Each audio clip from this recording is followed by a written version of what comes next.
I'd like to call this meeting to order, please. Stand and have the pledge.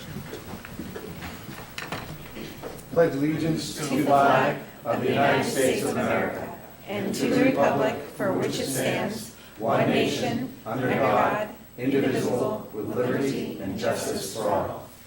Can I ask you to please stand for an extra moment of silence, just in memory of those who gave their lives on September 11th?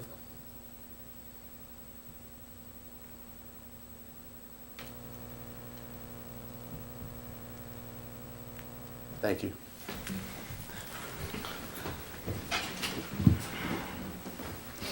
I'd like to open the meeting tonight with an introduction of new teachers. So I think Ruby's going to go first. So principal of the elementary school, Ruby Maestas, is going to introduce her new teachers at the elementary school. Good evening. Good evening. All right. Welcome back. The school year is Yeah. well in motion. So I'd like to first start with Stephanie King. And Stephanie King is a fifth grade special education liaison at the Carver Elementary School. Stephanie attended UMass Boston. She has her undergraduate degree in psychology. She began her career in early childhood supporting toddlers with developmental delays in Weymouth. She worked in Hanover, and she worked as a para in a substantially separate classroom for a year. And then after that, she earned her master's degree in special education, and she conducted her student teaching in Weymouth. And then following that, she served as a long-term sub in Plymouth as a special education teacher. And she worked with students in grades 1 through 5.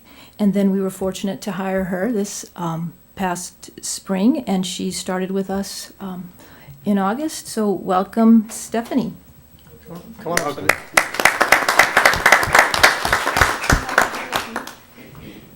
So we have a T-shirt, a gift for Stephanie. Awesome. And next is Joyce Macrina. Joyce Macrina she earned her undergraduate in management science, and then she continued her career, earning her education, actually her master's in education from Lesley University. She has a preliminary license in elementary education. She started working at Carver Elementary School in 2010. She worked for us as a kindergarten paraprofessional. She also worked with us during summer school's program for our K-Boost program. She has served as a substitute teacher at the elementary school and also more recently as a math paraprofessional. And then this summer we were fortunate to hire her as a third grade teacher at Carver Elementary School. So welcome, Joyce Macrina.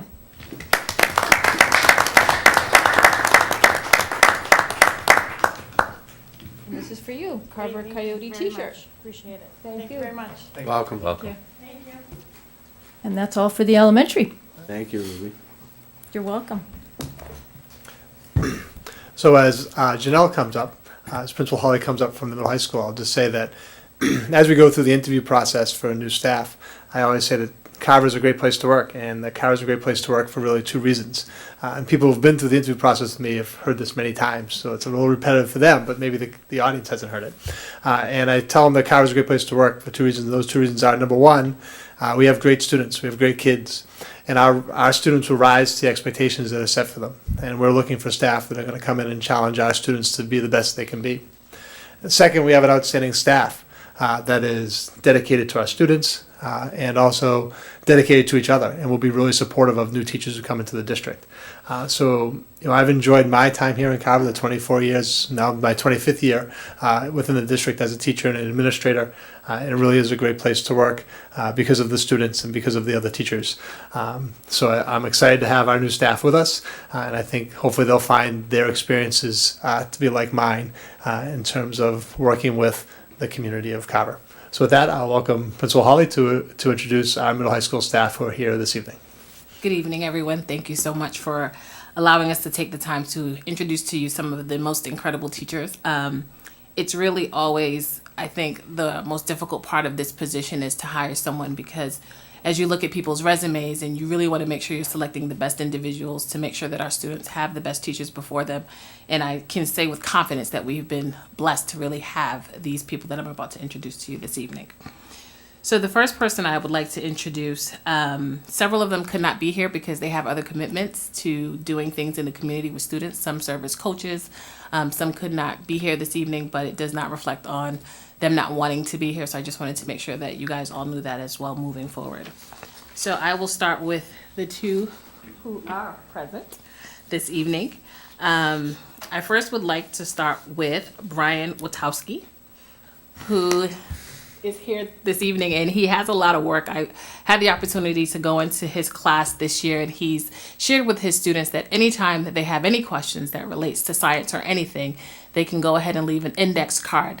And just now when I was talking to him, I said, "How's that going for you?" And he says, "Well, I have about 200 cards that I need to respond to." So I'm sure he will be rethinking that in the next academic year.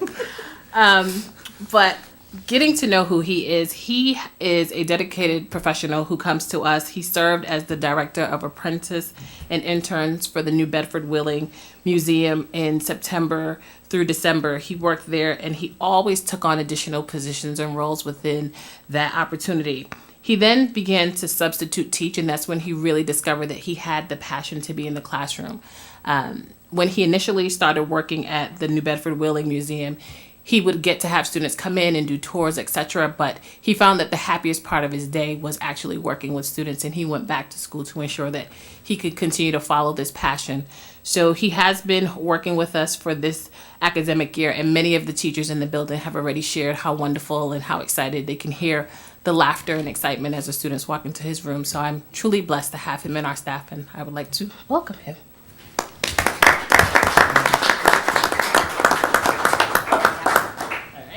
You have a different shirt. The biggest one.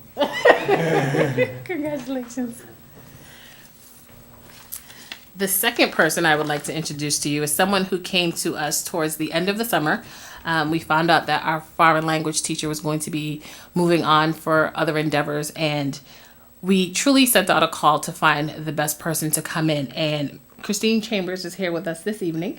And she is a veteran professional who has worked for countless years throughout other districts to ensure that other students were able to be successful. One of the things that we really found value when we interviewed her, she said she's a lifelong learner. And we were sharing with her about the deployment of our Chromebooks, and she said, "This is something that I want to become better at." And she models that. And I've been into her classroom, and she shows students that it's okay not to know everything, and that she makes an environment where our students can feel comfortable taking risks and taking challenges.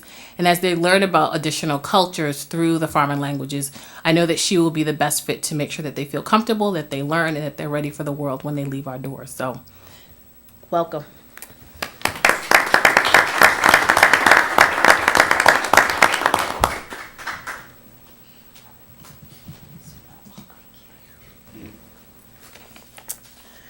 So all of the other individuals, I'm just making sure no one snuck in and I missed them, could not be with us. I will start with Caitlin Bryan. Caitlin Bryan is a new science teacher who's coming to us. She's coming to us from Silver Lake. She was highly recommended. All of her references show that she's been passionate. Some of the things that she wanted to share with us is that her passion has always been to provide her students that she's been blessed to teach with a great foundation to have a healthy mind. She shared that through the opportunities that she has learned, it has given her a passion that she can share with her students. All of the students in her classes truly will be exposed to the sciences that they need, where we can grow and allow students in those particular areas that are often not fully represented to be represented, and to have more students going into the field of science as they depart from our doors. She has had experience developing enriching and engaging lesson plans, and we've been able to see that all of these teachers, we have really made sure at the beginning of this year we've been able to visit all of those classrooms. Her department chair shares that she's been successful in the transition, and she has a lot of experience with the next generation science standards, and you can see that happening. She's been able to jump right into her team and work collaboratively with them as they move forward. And with her passion and excitement, we know that she will be able to motivate our sixth graders, and that she truly was the best candidate for this position. So in her absence, I will accept all of these shirts for them this evening, but I will ensure that they all receive them tomorrow. So that is Caitlin Bryan. Continuing, I have 7, so I'm just making sure I don't forget anyone. Next, we have Lindsay Gonzalez. Lindsay Gonzalez was a former student who also served as a paraprofessional and now is serving as a teacher. She's serving as a full-time special ed teacher in the new alternative high school program. She majored in history at UMass Dartmouth for undergrad, and she received her master's of teaching from Northeastern University. She has a license in history, grades 8 through 12, and a moderate special needs for grades 5 through 12. She did an AmeriCorps teaching fellowship in Chelsea, Mass., and she has worked in our school and has become part of the culture, both as a student and now as a professional within the building. So that is Lindsay Gonzalez. Mimi Burns is a half-time special educator who's teaching in the building on Monday, Wednesdays, and Fridays. She works as a part of a clinical behavioral support team along with Jill Liddy and Jordan Hardiman for students in grades 6 and 7 with emotional challenges. She holds a degree from Quincy College and Western Governors University. She's licensed in elementary grades 1 through 6 and in moderate disabilities pre-K through 8. She has worked for Carver as a paraprofessional since 2013 and this year has moved to a teaching position. So we also welcome Mimi Burns to the position. Next, Sarah Charbonneau is a part-time adjustment counselor for the new alternative high school program. She's in the building 3 days a week. She currently holds a master's in school counseling from UMass Boston. She has over 7 years of experience counseling high-risk students in New Bedford. She also holds a teaching license in business, grades 5 through 12, and she coached volleyball also at New Bedford High School. So we welcome her to our team. And last, but definitely not least, is Miss Wilson. Miss Wilson this evening is coaching, so that's why she wasn't able to join us. Miss Wilson believes that her job is to provide students in our district with a great foundation for a healthy mind and for a healthy body. She believes that these opportunities that she's had throughout her experiences have taught her how to both align national standards while making every class fun and exciting for students. She supports the former First Lady in ensuring that all of the youth that are within our district are exposed to a healthy lifestyle and then know the skill sets in order to succeed once they leave our doors. Her primary goal is to provide students with the necessary skills and knowledge to lead healthy lives. And she values and she uses in her curriculum the values such as sportsmanship, honesty, and kindness. In turn, she hopes that she's able to work with the whole child and expose them both academically and physically. She recognizes that she has big shoes to fill as she's taken on a position for someone who worked with us for many, many years, but she has seamlessly become part of the fabric at Carver Middle High School. And that is the last teacher that I have to introduce to you this evening, Jennifer Wilson. Thank you, Janelle, very much. And welcome to all those who couldn't make it. So if there's any other comments in regards to new teachers? No, welcome aboard. Yeah, Yeah, we're grateful to have you. have to agree with your comments. Hope it works out for them like it did for you. I hope so as well. And obviously, we thank all of our new teachers for being here this evening. You're more than welcome to Yes. stay as long as you'd like. But obviously, we also wouldn't be upset or concerned if you decided to move on with your evening. Your choice.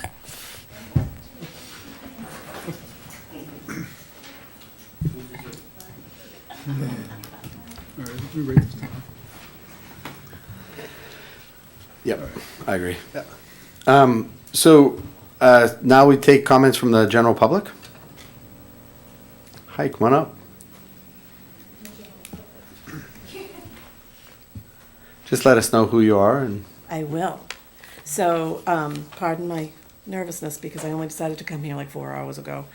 My name is Joanne Pushkar, and I'm a 16-year resident of the town of Carver. And in the spirit of all the new teachers, I want to just introduce myself and my children. I have a son, my oldest son is a 2016 graduate who thrived in Carver High School and ended with a lot of opportunities, and he's now a happy and flourishing sophomore at Emerson College. Congratulations. And you know, truth be told, a large part of that is due to Scott and his teams that my child was so successful. My youngest son is a 16-year-old senior at Old Colony. Again, went through the Carver Middle High School, and with the appropriate encouragement and guidance, the right fit was found for him. He applied, and he's been my worker, but he's doing very well, and he's an honor student at Old Colony right now. So with that being said is the reason why I'm here. I am now on the verge of it being an empty nester. And I thought, what more can I do for the community? And I happened to notice upon the website that Carver had a vacancy on the Old Colony School Committee. So I reached out to the Board of Selectmen on the Selectmen's office on August 25th about what the procedure was and protocols for applying for appointment. And the information was not available to me because the appropriate associate wasn't available in the office at that time. And on the morning of the 28th, a very kind person called me, pointed me in the direction of the form on the website, told me to fill it out, bring it in, and that they would be in touch with me to tell me when to come in for the joint school committee selectmen's meeting to discuss the appointment because it was a joint decision. So I did that. And I decided, because I really am truly serious about the dedication and the time I have to afford this type of role, I didn't just grab the sheet, write a paragraph on it, and drop it off at the town hall. I wrote it up, sent on my resume, I got letters of reference. And this morning when I reached out to the town to see if I could email that in as opposed to drop it off, I was told no need. They've already appointed somebody. And when I asked, I was following the rules. They told me to fill out my paperwork and bring it in and await the call to tell me when the joint meeting was. And apparently on the 1st of September, on a Friday, a gentleman came in, dropped off his paperwork, and the following business day, the town Board of Selectmen appointed him, approved his appointment. And their response to me today was, you didn't have your stuff in. So with that being said, they insisted that the Board of Selectmen, it's a joint approval by the Board of Selectmen, the town moderator, and the school committee. And albeit if this is the decision of process, I really felt it responsible to come here and say that that's not appropriate. I followed the rules, I did what I was asked. And to be quite frank, I don't know who this candidate is, but I'm a damn good one, and I was deserving of an opportunity to tell you that. And Scott's laughing because he knows me. But the reality is I have a lot to give back to the community, and I wasn't afforded that opportunity because folks do things out of sort. And when I asked for the policy, they didn't have one. When I asked what the protocols were, she said, I have nothing for you. When I asked what happens if the school committee doesn't approve, she said, I don't know, ask the school committee. So with that being said, I just feel the least I can do is go on the record of putting myself out there as an interested party and participant in this process. Maybe share with you the dialogue I had with the town, my application, my resume, my references, and hope that if a joint meeting on the 28th isn't an option in the future, you'll remember me and maybe, consider me for a future option. Well, I appreciate you coming, and I thank you for your comments and your commitment to want to do this. I would like to say that, we've just started our joint meetings not that long ago, so normally this hasn't been an issue because the selectmen are usually putting out postings for openings all the time on the boards, and this is one that's usually open. So I think we're facing an issue that's probably never happened before. I'm sure. So what I would request, though, is that you do maybe get us some information and give us a little bit of time to talk to them and absolutely. and kind of get the background of what's going on, since this actually isn't on our agenda. I don't really want to discuss it too much tonight, Not but needed. I just wanted to come and share my information. Attached in the packets, I didn't know how many, I made 8. Somebody can have mine if there's not enough. But it's just a small outline. I think it important to identify that I did ask the questions like, what is the protocol? And I was provided an answer by the Board of Selectmen's office. sure. So with that being said, it is what it is, and it's really in the hands of the school department as well as the Board of Selectmen. But I thought I could tell you who I am, and if it's maybe not this time, maybe another, but I had an earlier conversation with somebody about what's right and wrong, and I just really felt like I needed to come and say that this whole thing didn't feel quite right. Well, I'm glad you did, because I think, as I said, this is something that we haven't confronted before. Normally, the selectmen would vote and approve it, and we would vote and approve it, and there was never a contention because there was usually still one spot open. Absolutely, and the reality is that the instructions they gave me was different than clearly the instructions they gave the gentleman that applied on the first. It was not on their agenda. They're squeaking it in under the miscellaneous category because after all, there was only one applicant. But there's a lot to be said in the community that you want people to come out and participate, but they always feel like there's just something not quite right. Well, like I said, let us kind of So I just touch wanted to base put with it out them there. and see where we can And then- go with that, okay? And then either myself or the town administrator will get back to you That's and perfect. give you some information in terms of what our next steps are. All right. Thank you And so thank much. you very much. We Very, appreciate very it. nice to see that Ms. Pushkar. Ms. Pushkar did serve on my school council for several years. And I have to say, if you go to the second page, which is the town form, I listed my activities. Now, I can't speak to the other applicant, but I've been on the town finance committee. I've been on Scott's school council for 6 years. I've been on the special education parent advisory council. I've been So, on a I- tremendous amount of things. I was just acknowledging that you and I worked together for several years while our students were in the schools, and so thank you for being here this Thank you evening. so much. Thank you. James, can I say something real quick on this? I'd rather not, Andy. I'd rather not make this a conversation, All right, well- unless it's a general comment, real quick. Well, I just was gonna say, Because this isn't on the agenda. So Right. general, public comments are allows the public to make a comment, but not really all create a right, well, discussion. maybe our next meeting so I can then. Definitely, I All would right. like to put something on if you All right. feel the Sounds necessity to good. do Yeah, that, I but do. I'd rather not pursue that right now. All right. So moving on to comments from the EAPC.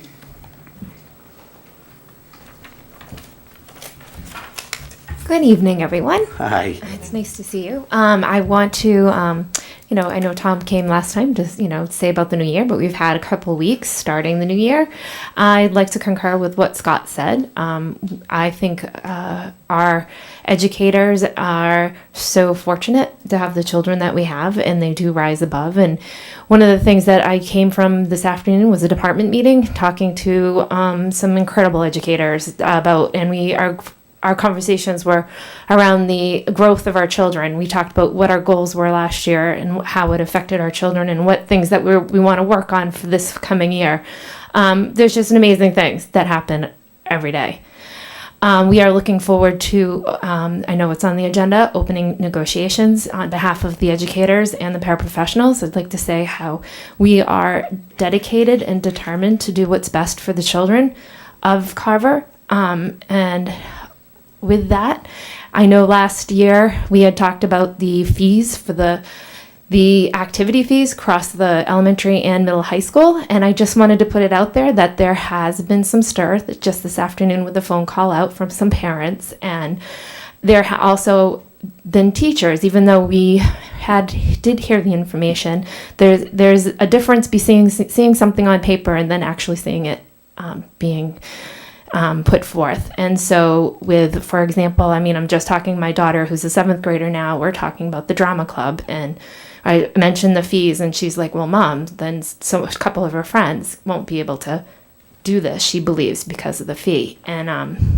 that's something I honestly didn't think of. I didn't really put the person on the issue. So with that, I know we're willing to work, and I know I have a feeling there's actually some students out there working on that as we speak, looking at what some options there are. And a lot of people are dedicated and want the best for our children. So looking forward to the work together. Thank you. Thank you. Moving on. Very nice to see you. You too. Updates from the Student Advisory Council. Hello, everyone. How are you, Jenna? Can you hear me? Okay, I can hear myself. All right, hi. If you guys don't know me, I'm Jenna Sweeney. I'm the Student Council representative. I'm currently the Spirit Coordinator for Student Council, and I'm here today to give you guys some updates. So, for our Student Council update, we have many events and new comings to inform you about. So last year we had 2 advisors, Mr. Tresca and Mr. Cully. We lost Mr. Cully, now he's the freshman advisor, so now Mr. Antel is our second advisor. So we're welcoming Mr. Antel. I haven't actually met him yet, so we'll see that tomorrow. We have our first meeting tomorrow. Over the summer, Student Council volunteered at Old Home Day, the Clam Bake, and we also did a free car wash at the Carver Police Station, which from donations we made over $500. Very nice. Right? We decorated the school on Monday, August 28th to welcome back the students of Carver High with updated display case, streamers, and signs.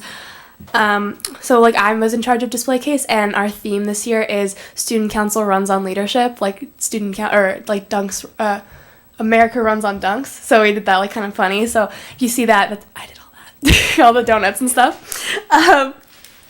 We have Crusader Fest on Friday, so that's Friday, September 15th, and it's a great community event. And we have a dunk tank, an obstacle course, and the amazing race. So mostly middle school students would get like a team of I think 4 this year, and they're gonna go all around, like run around, and they're gonna like get a prize, and they're gonna get like coupon sheets, so you can get like a free drink or free popcorn. We have a touchdown equalizer, which is so fun, and it's like instead of like running to the front and like when you have like the thing on your hand and like hitting it, it's like on both sides you have to like, pull each other.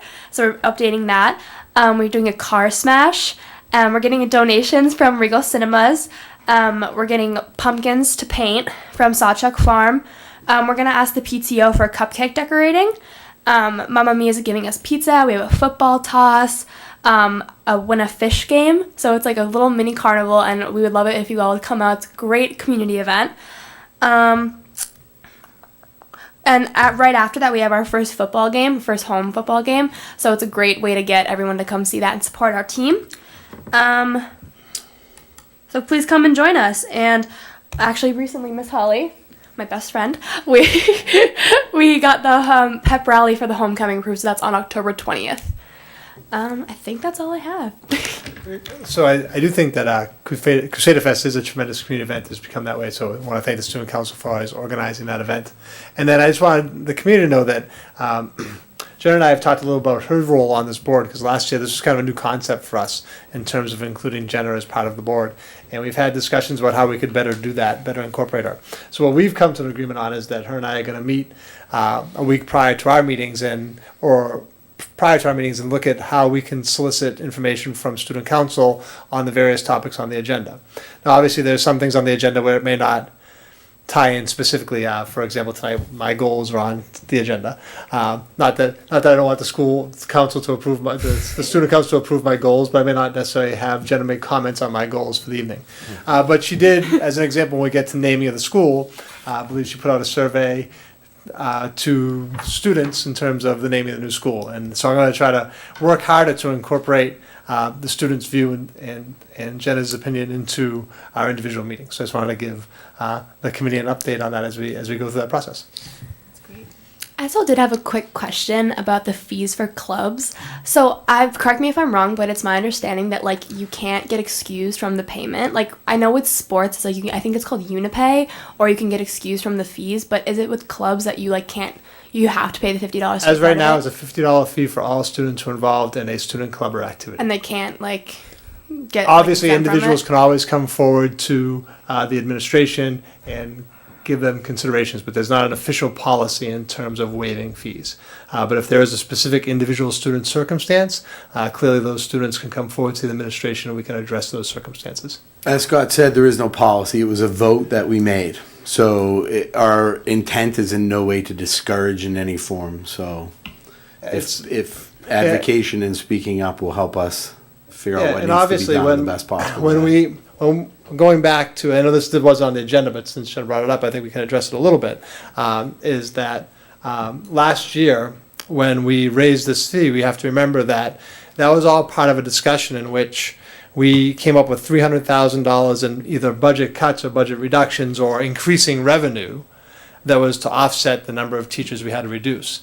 There was a total package of $300,000. I think it was actually $301,000 to be specific.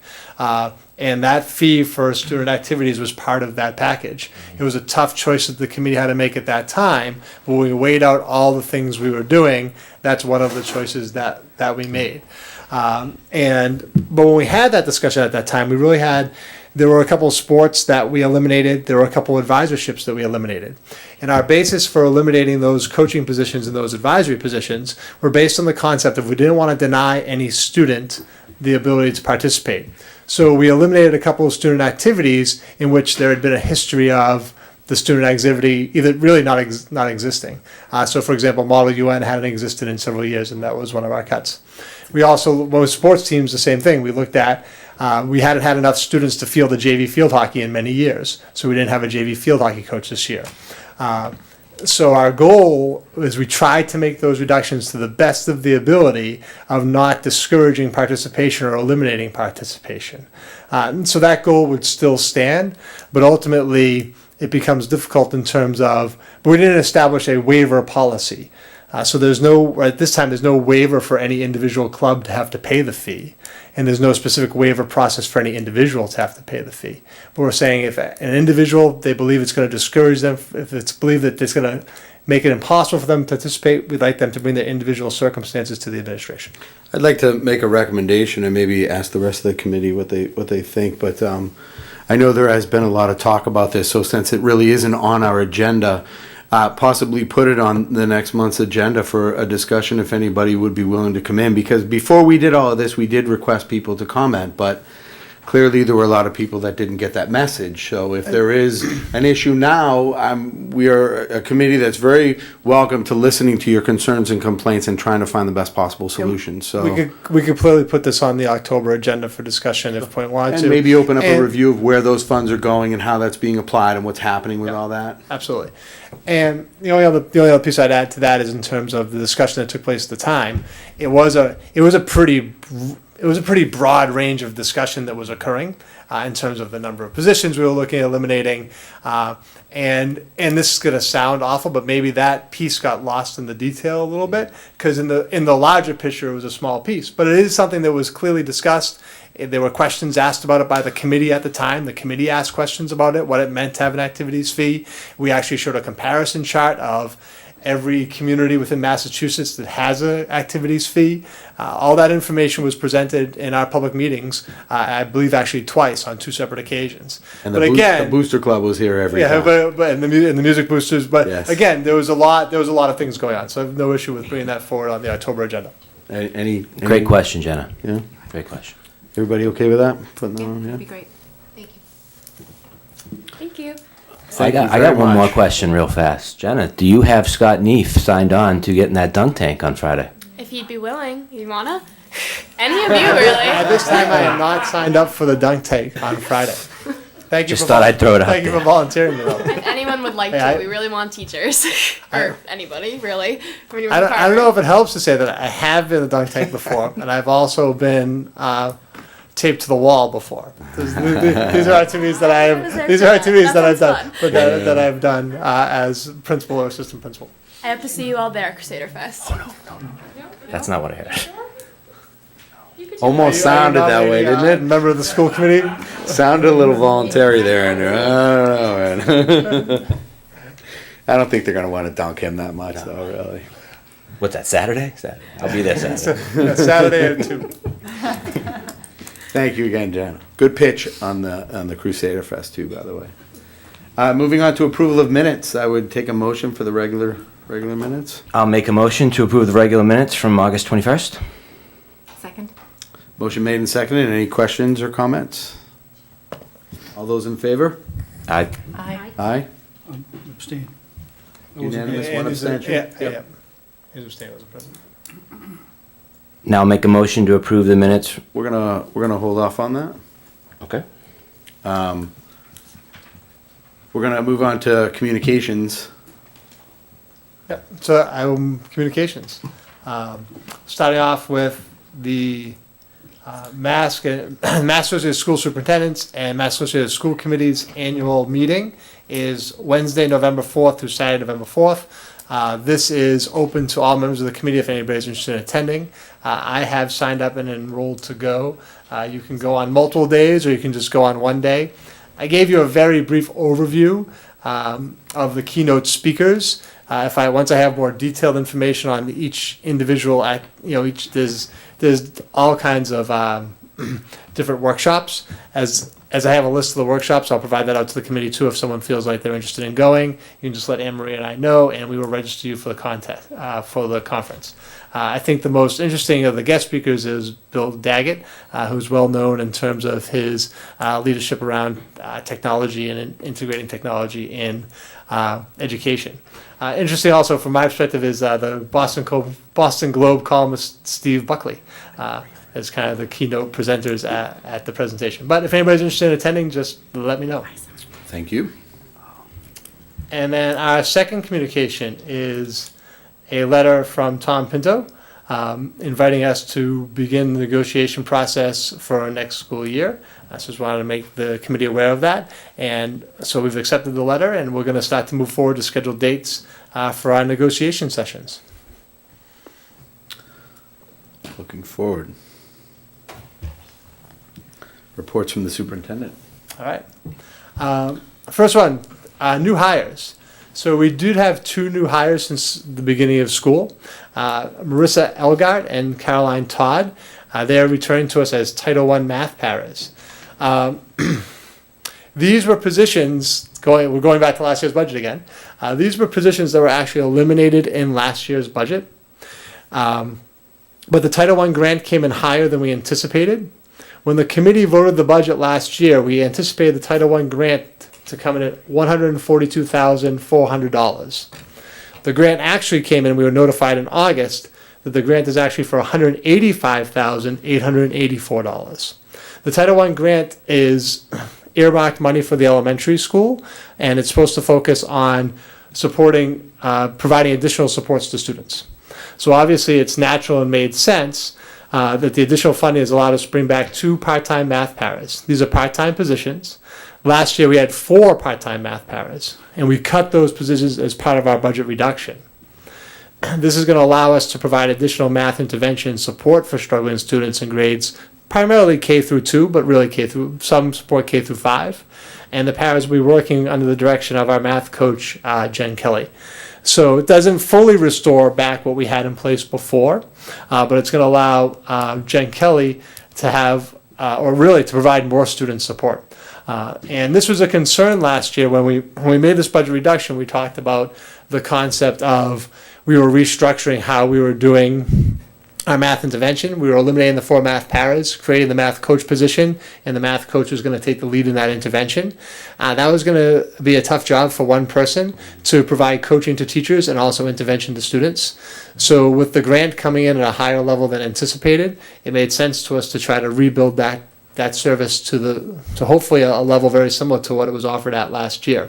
Now obviously these are grant funded positions, and grant funded positions are always year to year. And so we'll have to look at that as we go into next year, into planning for next year. But ultimately improving and keeping that additional support for students is really a value to the school district. So I wanted to be real clear that we are actually returning 2 positions that were cut out of last year's budget because of just more grant fund coming in through Title I. And these 2 people were math paras, so these are the people who are in the So they're positions. returning. They are returning. Excellent news. Yeah. Any other comments on our new personnel hires? Okay. Superintendent's goals. So I've linked my goals and drive for everyone to see. And as the superintendent of schools, I'm required under the evaluation system to identify 3 goals: a professional practice goal, a district improvement goal, and a student learning goal. Based on what we're doing into next year, I've identified 4 goals.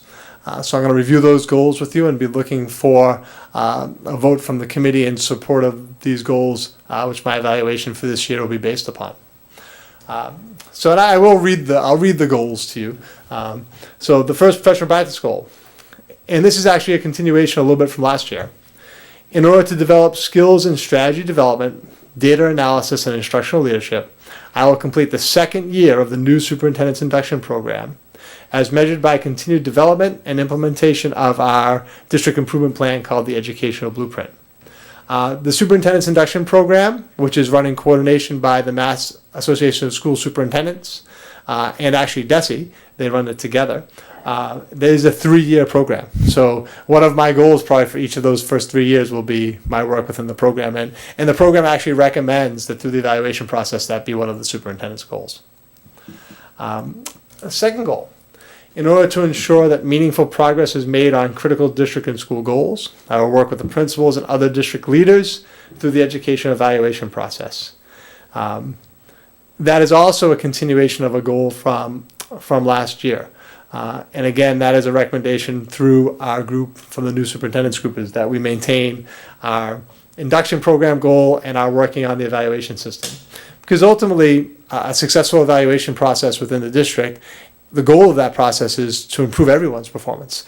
And if we're improving the performance of all the staff within the district, that naturally should have a result of improved student performance. The third goal, in order to ensure an effective transition into new elementary school, I will work with the school building committee, the project team, and school administration, Ruby, to ensure timely completion of the building project and the development of procedures and processes for transitioning students and staff into the new building as measured by a successful opening of school in August of 2018. Obviously, I felt like it's appropriate to have a goal this year about the transition to a new school. I think that's obviously that's going to be a huge district improvement for us as we move into that new school next year. And there's a lot of moving parts, as Ruby can really attest to. Ruby's thinking this should be my goal as well, and certainly can be. There's a lot of moving parts into this transition into the new building, and there's just a lot going on. And ultimately, as a superintendent of schools, I think it's appropriate that it be a goal for me to make sure that that transition is effective and meaningful for our staff, our students, and for the community.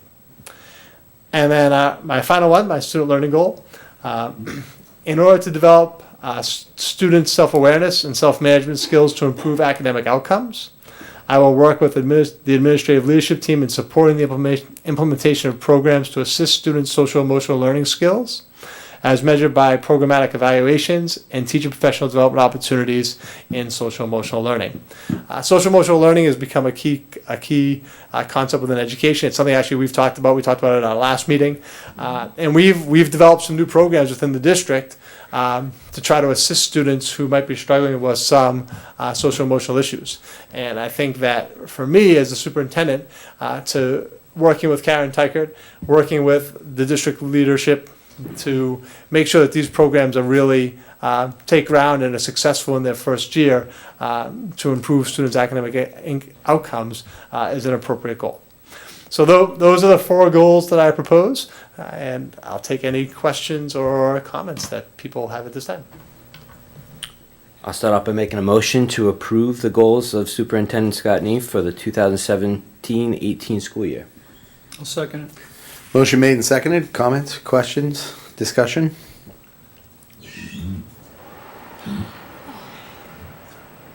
Andy? No. I mean, Scott, correct me if I'm wrong though, like last year, there wasn't a student goal, is that what it was? Or? So, right, last year, through the recommendation of the induction program, they actually recommended you not have a student learning goal. So last year I had 1 professional practice goal, 2 professional practice goals, and 1 district improvement goal. And I do think that adding a student learning goal is certainly appropriate. And actually it's the one, obviously the social emotional learning piece is a huge piece that's happening within the district. But it's one that I've struggled with in terms of going forward, in terms of starting to tie that student learning goal to the concern about not tying that student learning goal to specific measures like test scores. And that's something that I obviously the committee can have me consider, and that I can consider going forward beyond the school year. I think it's particularly difficult this year with our changes in assessment, with still making that transition from the park to the new MCAS, to go back and say, okay, I'm going to take a very specific student learning goal in terms of improving students' MCAS scores, or improving student growth percentages, or those types of things. With the nature and the change in assessments that happened, I just felt like that was a little bit of a concerning thing to do at this time, but something I would seriously would consider going forward in future years. I actually really like this goal. I guess my concern would be when it comes time to evaluate the the evidential, like how do you, So really, it's going to how come can you through. convey? It's going to come through an evaluation of the programs themselves. Okay. And so we'll be looking at the students within the program and what progress they have made. Has their attendance approved? Has their discipline approved? Have they had more successful school years? Cool. And success is always an interesting thing of what's the measurement of success. But I think some of the hard data would be those students' academic performance, Enrollment. behavior, and attendance. Okay. Would be the specific areas we'd look at for specifically the new social emotional program at the middle high school. Well, I think these are great. Scott, are the key actions on the student learning goal, are those actually are you the face of putting those forward, or is that someone else and you're just going to oversee and make sure it's done?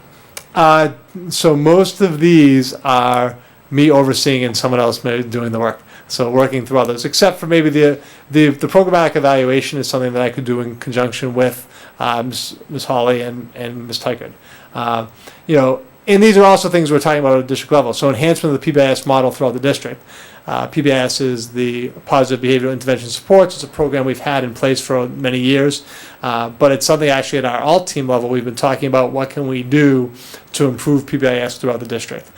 So Christine Cabral leads up PBIS at the middle high school, and Tanya Dawson, formerly Tanya Duff, assistant principal at the elementary school, leads up PBIS there. So they're at the building level. They're the leaders of those programs. But I'm having discussions with both of them and with the entire administrative team about what we can do to improve PBIS throughout the district. And then some of the PD, obviously, I'm working with Meredith and Michelle Taylor and the building principals in terms of implementing that professional development. Were you just talking about under the fourth goal? Is that what you were Yeah. referring to? Yep. Okay. Any other questions, comments? See none. Nice job, Scott. The updated, oh, I'm sorry, actually. We actually need to naming vote. We need to vote. Oh, we need to vote on that. I So apologize. we have a motion. I think we have a motion and a second. Motion and a second. motion and a second. All those in favor of Scott's goals? Aye. Aye. Unanimous. All right. Now moving on.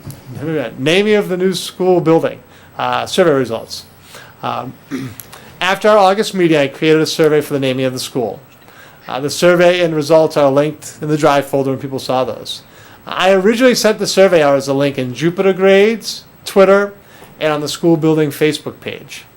We also posted the link of the survey on the school district's website.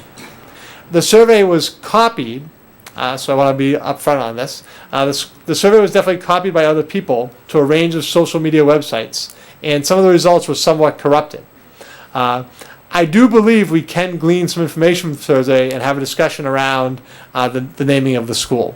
I know Jenna also did a survey, and so we'll get her results as well in terms of people's thoughts about the naming of the school. And ultimately, there was an other category. So the choice I gave people was the Governor John Carver Elementary School, the Erwin K. Washburn School or Carver Elementary School, and then other, because we wanted to give people the opportunity to weigh other choices. Once you put other in, sometimes you get a range of interesting responses, especially when it's posted on media sites beyond the school, beyond what we originally posted. But I'll give you the numbers of what the votes were on the individual buildings, then we'll get what Jenna received from students, and then we'll go from there, and we can have a discussion about what names the committee would suggest to the school building committee. Just as a review of the process under our policy is the school committee is going to vote a list of names, 2 or 3 or 4 or whatever number you want to put forward to the school building committee. And then the school building committee will take the finalized vote on the naming of the school. So as of right now, from the survey I did, we had 533 votes for Carver Elementary School, 410 votes for the Governor John Carver Elementary School, and 50 votes for the Erwin K. Washburn School. Then we also had a couple historic names were thrown in as write-ins. So we had a few votes for, well, this really isn't a historic name. We had a few votes for the Elizabeth Sorrell Elementary School. We had a few votes for the Ellis D. Atwood Elementary School. which is a historic Carver name. And we also had a few votes for the Dr. Benjamin Shurtleff Elementary School. I'll give you a little historic background on, I think we know Liz, so I didn't feel like I had to give a background on Elizabeth Sorrell. But I can give you a little background on Ellis D. Atwood and Ben Shurtleff. So first, Ellis Atwood. Was born in Carver in 1889 and lived till 1950. He was a cranberry grower in town. In the 1930s and 40s, his cranberry property was the largest in Carver owned by a single owner. He had a passion and love for railroads and eventually founded Edaville Railroad on his property. He served as a member of the Board of Selectmen, the School Committee, and the Finance Committee. He was known for his kindness and generosity, died at the age of 61 in 1950. His widow, Aletha Atwood, donated the Marcus Atwood House in town to the town in 1975, and that house now serves as the current Council on Aging.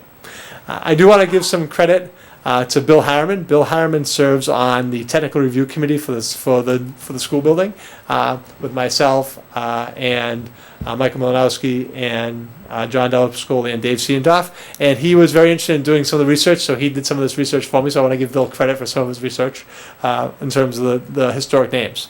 The other historic name was Dr. Benjamin Shurtleff, and also you all know I was a former history teacher, so I just like to do the history.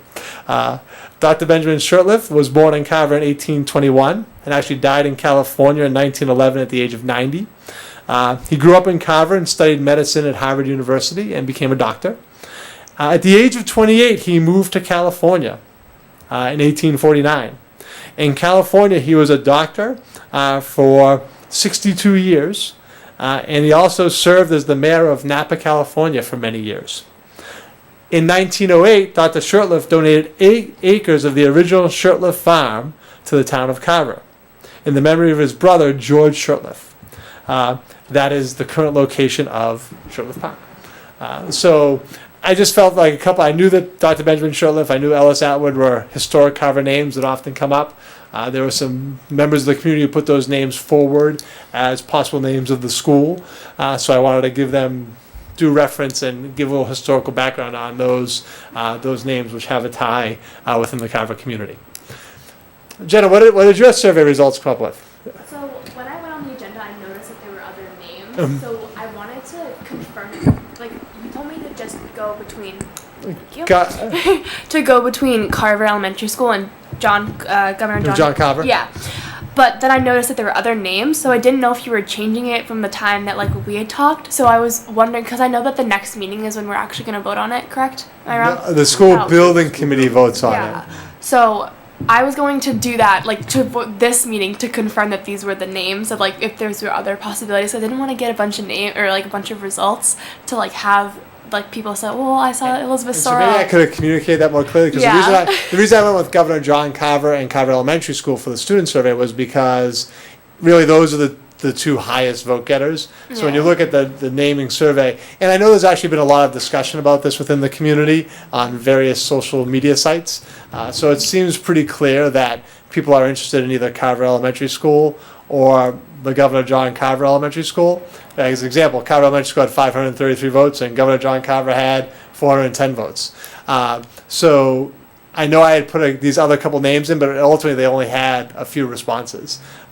So I wanted to give them due reference, but myself, I wasn't going to necessarily recognize that. I was going to recommend to the committee that those be one of the names that goes forward to the school building committee, but certainly the committee can do with that information as they choose. So Jenny, we didn't do a student survey. Well, I did talk to people about it, and a lot of people said, well, if it's just Carver High School and it was not named after anyone, it should just be Carver Elementary School, not named after anyone. So I wanted to be hand in hand. That's what a lot of high schoolers said to me, because I asked around. Okay. So that's my survey results. So Scott, are we picking one tonight, or are we giving No, two and we're putting forward as many names as you want. Ultimately, the school committee can put forward 5 names to the school building. You can put forward as many names as you want to the school building committee, and the school building committee is going to take the final vote on September 26th. My thought from the discussion within and I know members of the school committee are aware of the discussion as well. My thoughts from the discussion, it really is, my opinion, it's Carver Elementary School or Governor John Carver Elementary School. But if you wanted to put other names forward as a committee, you certainly could do that. I think in putting Andy on the spot, I know he did a little bit of research in terms of John Carver. So I don't know if you want to talk a little bit about John Carver and the history of his name. Just quickly, We go from there. this is just short, but my personal preference would be to keep it the Governor John Carver Elementary School, because, number one, that's who our town is named after. So I think to have something in the town, a building in the town named and to remain named for that historical figure would be a good idea. But something about John Carver, people might not know this, he was the first governor of the Plymouth Colony in 1621. He was one of the main writers and the first signer of the Mayflower Compact. And the Mayflower Compact, for those who don't know, was the first agreement for self-government to be created and enforced in America. It was actually in this country, after the revolution we had, after a successful revolution, we were probably the only country in the world to give the power of government to the people. But that actually started 156 years ago with John Carver and the Mayflower Compact, 156 years before the Declaration of Independence. The good of all.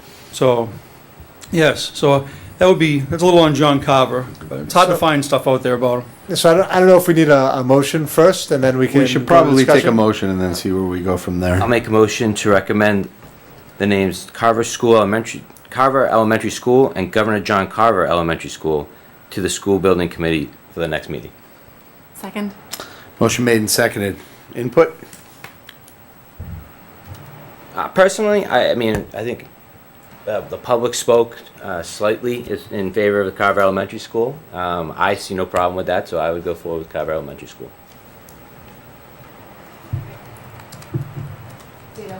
Good. Are we picking one or just those two? We're not, I honestly think, Andy, yeah, the motion was for two, so, I mean, we can change that motion, but I think ultimately the decision is gonna belong to the, building committee. I think the selectmen have made a choice, and I think the public has put in a vote for that choice, so I think we're better off recommending a couple options and allowing the committee to make that ultimate decision when that time comes. Because personally, for me, I think a good in-between, I had mentioned to Scott before, would be just calling it the John Carver Elementary School instead of the Governor John Carver Elementary School. And I think the committee will end up having to decide, but I think those are the two biggest responses You could that we've amend the got. motion and have that be a third. I mean, that can be a discussion at the building committee, but I really think those are the two biggest. And I mean, those weren't prompts, right? Those weren't put out there. It was pretty. No, it was a prompt. So the survey asked, Yep. what's your preference? And I took those three names because really, according to DESI, the name of the school is Carver Elementary School. Yeah. And the Carver Elementary School has two buildings. It has the Governor John Carver building and the Earl and K. Washburn building. That occurred when we unified those two schools under one principal. According to DESI, according to the state, there used to be two separate schools with two separate names. When those buildings combined under one principal in whatever year that was, 2009, 2008, 2009, 2007, whenever that was, but according to the state, it became the Carver Elementary School with two buildings. So I figured it made sense to use those three names. And so I put those three names out in the survey, and then the last category was the other. What other names would you suggest? And that's where we got some of the Ellis Atwood, Benjamin Shurtleff, Elizabeth Sorrell, and some other names beyond that were in the other category. But ultimately, so our choice was presented to people. Okay. But then I do know that I think there was a lot of discussion within the community back and forth of the Governor John Carver Elementary School versus Carver Elementary School. I feel like the community feels that it should be one of those two. That's my sense from the discussion that's taken place. I personally don't have a strong opinion one way or the other, which one it is, and I think that's a fine Well, recommendation. I think that the building committee has done a fantastic job with discussions and coming to conclusions with what's been done so far. And there are three of us here on that committee, so I'm fine with presenting as many options to the committee as we put forth. Because ultimately their decision will happen anyway. I mean, if you want to hash it out and try and convince us to go down to one. I'm fine. Okay with that? I just gave you a little historical background on John Carver, but that's who I would recommend. But actually, a combination of both names would be Governor John Carver Elementary School. Right. I mean, that includes everything. Well, but I'm sure there's reasons why people would like it to be shorter and just be Carver Elementary School. I actually, I grew up I went to Quincy High, you know, but it was the only school I went to that was ever not named for somebody. But I'd like to see, I've talked to Scott about, I think the high school should be named, middle high school should be named for something or someone. You know, I don't know, for some reason I don't like generic names especially for school buildings. I have full faith in the building committee, so I am very comfortable sending it forward as motioned. So we have a motion and a second. Any other comments? People All are those very in fa- passionate about this. As you are well aware, I heard quite a bit down at the Council on Aging too, so a lot of people have very strong opinions, and those are the most popular names that I certainly heard in any of the conversations that I had were the two that we made a motion to put forward. So. Scott, our building committee meeting is... Tuesday, September 26th. The public could certainly come to that meeting and weigh in terms of their opinion. Will be an agenda item that evening on the meeting. Will be the naming of the school, and there'll be a public comment period, and we'll accept anybody who'd like to attend the meeting and give their thoughts to the committee about Carver Elementary School versus the Governor John Carver Elementary School. I mean, Jenna, if you want to do a more formalized survey for students, you're more than welcome to come on the 26th and share that the building as well. committee, of I think course. that would be Yep. great. I think that would be great too. So with that said, Based on, Jenna, just on those Carver, if the school committee accepts that motion, the survey would be Carver Elementary School, Governor John Carver Elementary School. Okay. Those are the parameters. Yeah. all those in favor? Aye. Aye. Unanimous? Moving on to the accelerated repairs. Update on accelerated repairs. This project continues to move along well. From my perspective, JJ Cordosi, the general contractor, did a good job preparing the building for opening day. A week or two before school, we were a little nervous about where they were in terms of construction, but they pulled it all together in terms of the opening of the building. The final windows for the metal panel openings are scheduled to be delivered on September 14th. That was originally September 11th, but as things happen, they've slowly been pushed back to this Thursday. The roof will be completed this week. They ran into actually a problem on the middle school gym roof. It was a problem. Problem's maybe a strong term. They just ran into a different condition, and that different condition required different screws to adhere the new roof down. So those new screws needed to be ordered and delayed that process a little bit. They actually started work on the middle school gym roof this past Saturday, and their goal is to have that completed this Wednesday. So roof work should really be completed this week. So that's the only place in terms of the building that right now we've been in and out of the middle school gym because of that roof had not been completed. Which is luckily the weather's been good for us, so the middle school gym class are generally going outside in nice weather anyhow. Windows and doors are going to be installed after hours, and my goal is at the next meeting to be able to report that the project is closed out. So that is our goal, that when we meet in October, I'll say, we're done at the middle high school, and we'll see a completed project. Jenna, from a student perspective, how's it been being in the building with the construction going on, both at the end of last year and the beginning of this year? And you can let us know. Well, I'm a cheerleader, so we practice in the middle school gym. So it's been an impact on you at the beginning of the year. Yeah, so like we haven't really been able to practice because like we're competitive and we need the mats. So we haven't been able to get Mr. Schultz to transfer the mats into the high school gym because like now everything's in the high school gym. So it's gonna be kind of hectic with that. But I know that it's gonna get solved eventually. But like I know that some kids hopefully that will be solved by this Wednesday. The goal is that we're gonna have full access to the middle school gym on Thursday of this week. Fingers crossed. Fingers crossed. I know that people who are driving have like are a little scared when they come in, but I don't have a license yet, so I know that people are kind of like iffy when they drive because like there's so many like workers, and like I know in classes I get kind of scared when I like look out the window and I just see someone walking by like just working on it, but I don't personally have a problem with it. How about in terms of noise, or how much has it affected any of your classes? Because there are impacts in the building where noise is a factor at times, based on the construction. A lot of people just kind of laugh it off. They're like, "Oh yeah, just construction. It's whatever. It's kind of normal now." And well, as I said, hopefully by October, by our October meeting, we'll say that project is closed out. Very nice. Right. Now the other major project. The construction of the new building continues to move along efficiently. We've not had any major issues arise in the past few months. At this point, well, first of all, the teachers had the opportunity to tour the building the first week of school. So How'd that go over? it went really well. I think the teachers were excited about it. We had, Ruby, 22, 23 each day? Okay, so we had 42 teachers tour the building over a 2-day period. They spent a good hour going through the building, and when you go inside the building now, it's really starting to come to life. The A wing, which is the wing closest to the street, is really completed. There's walls up, it's closed in. You walk in and you get a sense of this is what a classroom is going to look like. This is where the technology is going to be, and so that gets people really excited. They're also excited just to see the range and the number of spaces. In terms of, you really have to give credit to Ruby and her team and Liz. Liz played a huge role in the development of the educational plan for the building, as did the teachers. But I want to give Liz credit for that as well, because I knew she took up a primary leadership role in that, and that the building that Liz designed is really coming to life from an educational plan standpoint. I mean, there's some great space in the building. There's a couple of gathering areas in which you'll be able to meet with the whole class, which is going to have both video and technology components.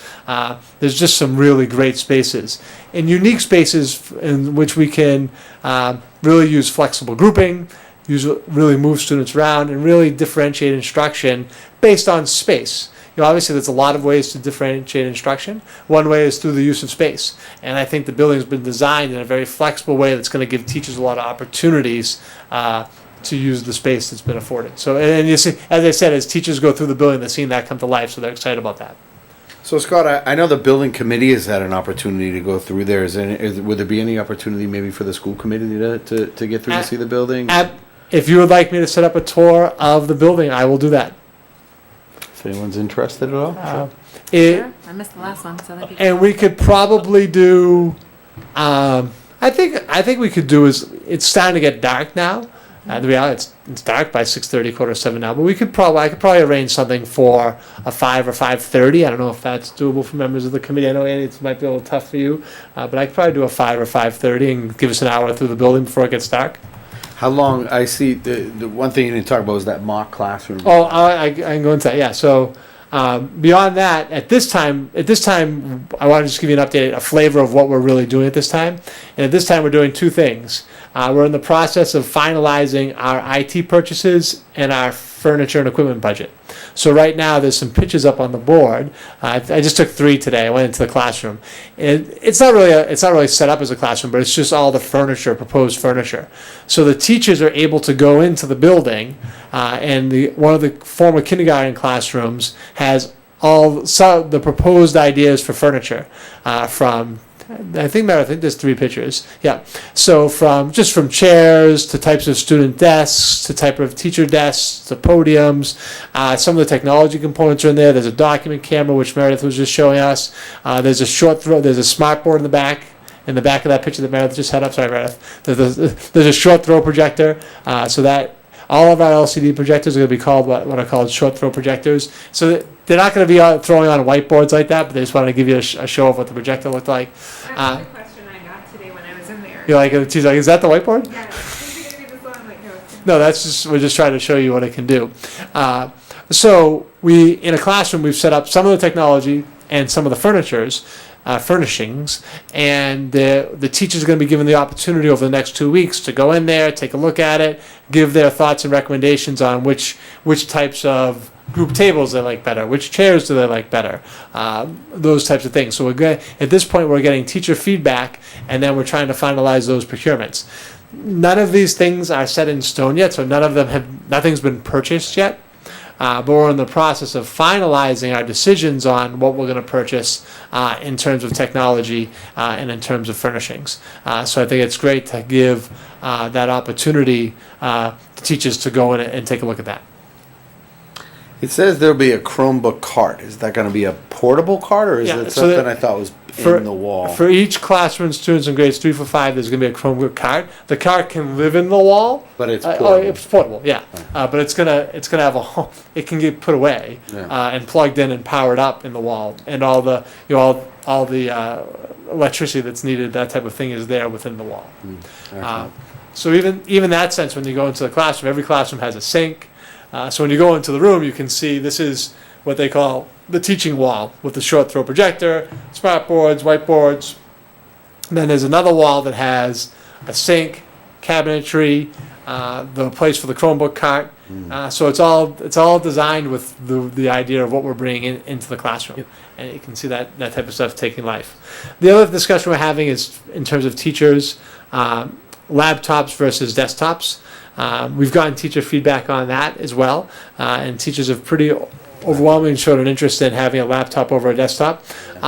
So we've had discussions about doing a desktop and a Chromebook, which would make teachers portable, or just laptops. I think laptops make the teachers very portable. And even with the concept of, we just talked about all this flexible space in the building in which they can take students.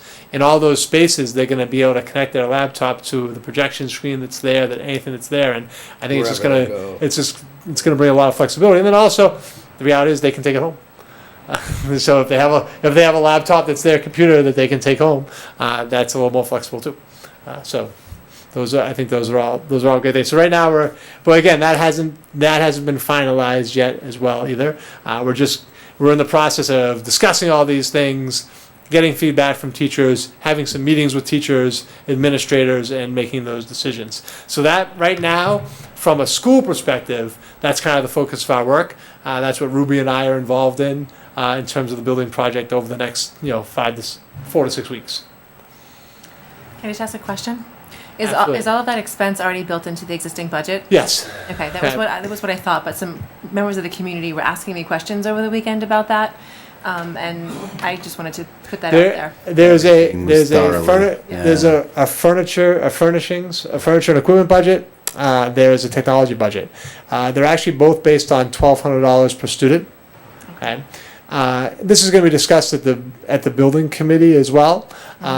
Where we're projecting on technology right now, and this is not a final number, but we are actually projecting it coming a little bit over the $1,200 per student. So we're might have to go to that technical review committee to get approval to go into the contingency fund to support the technology budget. But as when Walter was here, when Walter was here last meeting, we've used very little contingency. I was going to say, Brad, do you know? I'd have to go back. I could go back into the report and pull up where we were. It's well more than we're 50%. They were if, way up like if I can 75. take a minute and probably find it and find out where we are within the contingency budget as of the end of July. It was well planned. We're in really good shape in terms of the contingency budget, and we've had some preliminary discussions with that technical review committee, and they're like, if we're a place we want to spend money to make sure that we have what we want is in technology. So I feel like the committee's in support of the technical review committee and the building committee will be in support of maybe using some of that contingency to have what we want to have for technology. But yeah, that was all built into the regular budget. Any chance to find that number, Brad? Yeah, I got it. In July 2017, we still had 91%, which is 1.8 million. What? So in our contingency budget, at the end of July, we still had 91%, or was it 1.8 million? That's awesome. So we're not going to use any place close to 1.8 million in terms of the technology budget, but we're going to dip into that fund a little bit. The number that we're going to have to dip into that fund isn't finalized yet, so I don't want to put a number out there. It's nowhere close to that percentage, but I think the committee is going to be in support of doing that because, again, saying that if we are going to use a little bit of contingency, it seems like technology is a place to do that. So this is like a technicality and way around the corner, but if teachers, the difference, I guess, between desktops and laptops, teachers taking them home, we'll have to have some kind of insurance policy there too, right? Like obviously they're going to have a responsibility in terms of appropriately maintaining their equipment. But Meredith, I'll put Meredith on the spot. Our teachers at the middle high school got Chromebooks. I don't know, I think we had zero, I shouldn't say zero. We had zero breakage for teachers taking home Chromebooks. We had one theft, and that was, not a breakage. Right. Yeah, so last year we had every teacher in the middle high school got a Chromebook, and we had zero damage. I think adults are going to be obviously be more responsible in terms of the technology that they're given to work with. Very nice to hear. Or if they broke it. And so that's just kind of an update of what's been going on with the building committee. So if you hear anything on an opportunity for us to get a visit, that would be. I will set up a visit. I'll try to get that. If you tell me a day right now that's better for you, we can probably pick a date right now, and I would assume that I can get someone from Chad, Walter, or John, three one of the three of them I could probably get to be there. So I bet you could pick a date right now, and we could probably make it work out. Is there a day that people prefer next week? It's Sunday. Sunday. Good luck on So, that one, we man. may not be able to work it out on Sunday. You'd be looking from the outside, buddy. Brunch? I'm fairly flexible. What about before the building committee on the 26th? That work for anybody? That works for me. That works for me. So Tuesday, the 26th, the building committee meeting's at 7. Maybe try to do 5:30. If people want to come. I'll try and make it. If I can't, Well, we'll give I'll show up that'll as soon as at least you give can, man. We'll and- be there for a little bit. Yeah, you know? I'll and try. that gives you 2 weeks too. I yeah, don't know if it helps, but Yeah. in terms of and so take pictures. Yeah, with video. We can just video. Yeah, take video. He's So- trying to make it, man. I'll try. I think you'll we'll be, tentatively say Tuesday, the 26th at 5:30. yes. We will meet at the entrance to the building, at the entrance to the new school, at the construction entrance. Very good. So moving on to the Carver Cares Vigil. So the next two things on the agenda are just things I want the community to be aware of, but also the community to be aware of. First is Carver Cares, which is our organization in town, which is working hard to combat substance abuse and support families with those struggling with substance abuse. And they've really become a very active group. They've been prominent in a lot of locations. They've been involved in a lot of community events. So Carver Cares will be hosting a candlelight vigil next Tuesday, September 19th at 6 o'clock at the middle high school football field. The vigil will include a few speakers of family members who've lost someone to addiction and a video presentation to honor those who've battled and lost that battle with substance abuse. The video presentation is really something that's been put together on the whole South Shore. So this presentation has been shown in other visuals. So this is it's representative of the South Shore of Massachusetts. The entire Carver community is invited to attend. I'm going to be serving as MC. We'll introduce a couple. It's going to be probably 3 speakers.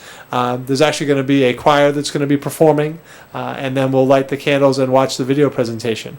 The committee felt strongly about bringing this to the community just to raise awareness and hopefully to raise support for family members who are struggling. So, obviously I wanted to promote that here this evening. Over the next week, I'm going to promote it through the school community. Then the organization itself has been promoting it on Facebook, Twitter, through social media, through different sites. And we'd love to get something in the Carver Report this Friday. That'd be great. About the vigil on next Tuesday, the 17th. Is there a weather contingency, or is it set up regardless either way? At this point, we're going to go forward, rain or shine. If the weather looks really like it's going to be a negative, it's going to be rough, then we'll have to look for a contingency and look for a rain date. But the reality is some of the speakers we have lined up, those speakers, like I said, they're all, we have someone who's lost a family member, someone who is a recovering addict. And we're actually trying to work on we're still trying to seek the third speaker at this time. And, the reality is a lot of those people speak in many events, so they have a lot of commitments, so it's working around their schedule. So our goal would be to avoid having to reschedule. But if the weather was awful, we'd have to look at that. Tammy, I saw you put your hand up. Could you do the auditorium? I mean, I know it's not the best place. Yeah, I mean, we could go indoors if we had to. Yeah, but it would probably hurt us. I don't know if we'd be able to do the candlelight piece indoors, but we can see. We can work with the fire department on that. So we actually our final preparation meeting with that group is actually this Wednesday, and we'll probably have to nail down some contingency plans in terms of weather. But hopefully, right now we're looking for good weather. And then the next agenda item is. Liz Sorrell's family is sponsoring a remembrance ceremony for the Carver community on Thursday, September 28th from 4 to 5:30 at the Middle High School Library. Liz's daughter, Catherine Wilbers, is going to speak in memory of Liz. The family's also set up a college fund in Liz's name. And actually, Meredith, there's a link on the site. The scholarship will be given to a female student from Carver Middle High School who is interested in pursuing a career in the sciences. And I believe their goal is to raise $25,000 Liz, sorry, Meredith. I know, I'm It's- finding it, sorry. The site's actually, the link's on the background. If you look in the background, it's sorrelforscience.com. I'll keep looking. Sorrel 4, the number 4, Yeah, number 4. .com. It is .com. What are you looking for? So that's why Oh, to bring it up. bring it up. Maybe there it is. So the Elizabeth A. Sorrel Memorial Scholarship Fund, I believe they've already received up to $7,000 in donations. Their goal is to raise $25,000. If they raise $25,000, the fund actually, they believe the fund can become perpetual, and that this fund would actually never go away. That based on its earnings, Liz's daughter, Catherine Wilbers, could talk more knowledgeably about this, but they're actually putting this into a larger trust has agreed to take on the fund. So the trust is saying if you add $25,000 to us, we guarantee that there'll be an annual amount that can be distributed. So raising the $25,000 allows that for perpetuity. There will be at least $1,000 scholarship in Liz's name. If you don't raise the $25,000, then they don't guarantee it in perpetuity, and then you can make an individual decision on how you spend down the money in the fund, and you could have to seek additional revenues. But in essence, if you reach the $25,000 up front, based on the creation of the trust and their ability to, obviously there's a larger fund there that they have money that they're having grow. And as we all know, if you have more money, it grows at a better rate. That they would be able to guarantee that there would be a scholarship going forward. So I think that's a lofty goal to create that, to raise the $25,000. And I think the fact that the family's already raised $7,000, I think is great. So wanted to promote first the remembrance. And that is open to the entire Carver community. It's open to the school committee. We'd love to see people there. Again, Thursday, September 28th, 4 to 5:30. I'll be promoting this again through my school resources, Jupiter Grades, Twitter, Facebook, those types of things. And if we can get that out in the community, that'd be great. And then we'd also encourage members, if they feel obliged, to donate to the scholarship fund with the goal of reaching $25,000, because then we would always have a scholarship going to Carver High School students, to a female student who's interested in pursuing a career in the sciences. And they have I'm going to be on the board of the scholarship committee, and the scholarship committee has already. The board hasn't officially met, but there's been some preliminary discussions that they would allow the school to select the recipient of the scholarship just based on that criteria of female student interested in pursuing a career in science. So any questions about the Carver Cares visual or tribute to Liz? Jenna, I didn't talk about the Carver Cares visual, but I'd love to see some promotion through student council in terms of getting school involvement and student involvement in attending the visual. Okay, great. And I believe SAD is actually working. We have some student volunteers who are going to be working that evening. Any other comments, thoughts? Seeing none, we move on to recommendations from the superintendent. We just have 3 field trip recommendations. One to Salem. These are all trips that occur every year. So the junior class is going to be going to Salem, New Hampshire around Halloween. The 7th graders are going to be going to the Trinity Rep Theater to see A Christmas Carol. Trinity Rep every year does a different version of the Christmas Carol. They do it in a different way. It's actually, I've gone a couple times with the 7th graders. They generally do some pretty unique shows. And we also have a 7th grade field trip to Six Flags. I just want to check the dates. I believe the Six Flags field trip is a Friday afternoon, but they would not be missing school. They'd be going after school on Friday. And then also the junior field trip is a Friday during the day. And the Trinity Rep I know is during the day. I don't know. But the Six Flags is after school. They would not be during school time. They'll leave right at the end of the school day, head out to Six Flags, stay out there until it closes, and come back.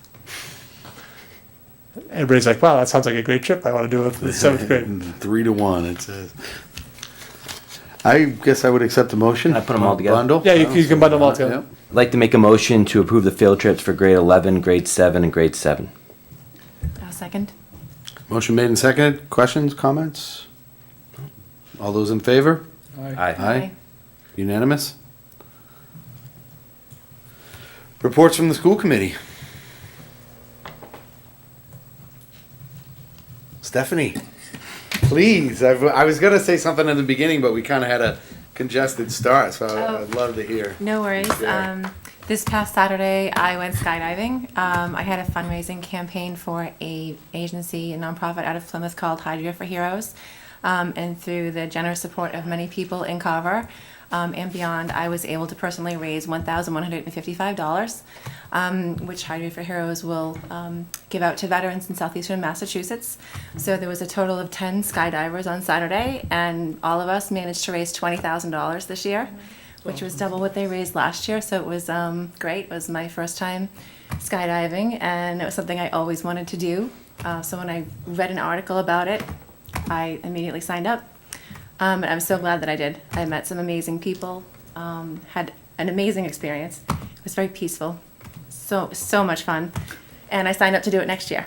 Excellent. So if anyone would like to think about it, you have some time if you want to get involved next year and jump. I highly recommend it. It's great. Out of a working plane? Yes, which is what my 7-year-old son said to me. He said, Mom, you're gonna jump out of a plane that's not broken? I said, yeah. There you go. Very So good. it was great. And I had a lot of support from the community, which was just wonderful. It's great to see, our community give back to veterans and people get involved. We had a huge crowd of people come out to support the jumpers, and it was a lot of fun. Awesome. It was great. Very nice. Very good. Anything? Yeah. Anything? No, I just hope people are able to come out and support the vigil and the tribute to Liz. I think they're, obviously great causes and things that we should try to make sure we can get to. I hope the start of the school year has been great for everyone, and we look forward to what the year is going to bring.